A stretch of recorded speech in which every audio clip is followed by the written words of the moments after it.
IMF acknowledges mistakes.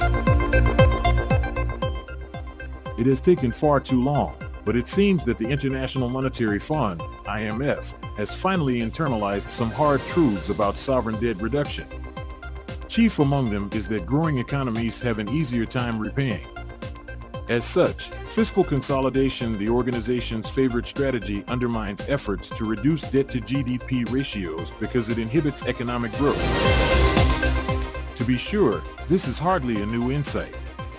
John Maynard Keynes emphasized it nearly a century ago, and many have reiterated it ever since. It was certainly known to the negotiators who crafted the London Debt Agreement of 1953, which dramatically reduced West Germany's burden of public debt. The agreement between Germany and 20 of its external creditors provided favorable repayment terms linked to the country's future exports, creating the conditions for its post-war economic boom. Still, better late than never. The IMF's latest World Economic Outlook presents the results of its investigation into various debt reduction programs undertaken by 33 emerging market economies and 21 developed economies between 1980 and 2019. On average, the authors note, consolidations do not lead to a statistically significant effect on the debt ratio. Instead, they find that higher GDP growth as captured by positive demand and supply shocks together is an important force responsible for roughly one-third of the observed debt reduction during that period. The analysis even recognizes that fiscal expansion improved debt ratios in several cases, largely due to its positive effect on GDP growth. Fiscal consolidation, the authors note, is more likely to reduce debt in a growing economy under favorable financial conditions. But, given that such conditions may not always exist and because retrenchment tends to impede GDP growth, austerity has rarely led to positive outcomes in debt-distressed countries.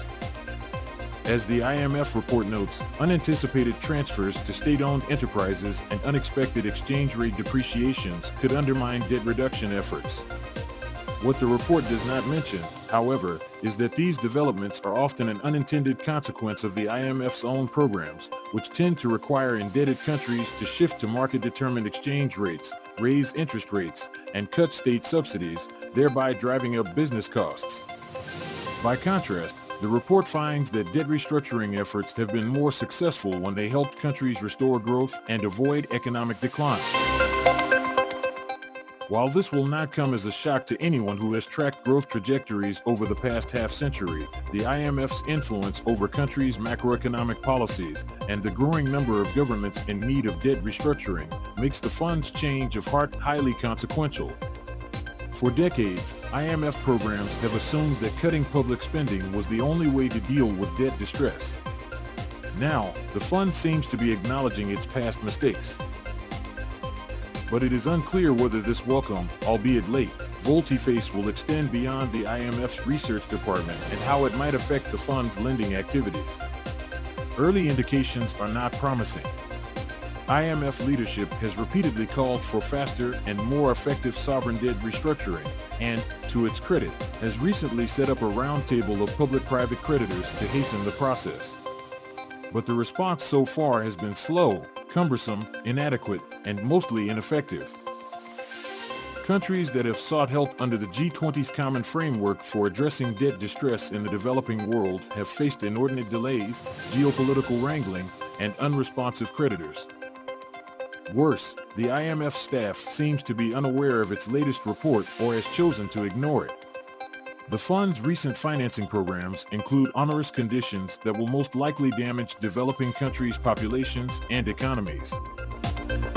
For example, the recent agreement between the IMF and Sri Lanka emphasizes fiscal consolidation, requiring the government to achieve a budget surplus within 2 years.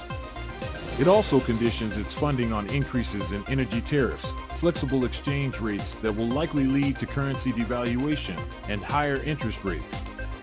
The program, unrealistically, projects higher revenues without imposing wealth taxes or restricting illicit financial flows.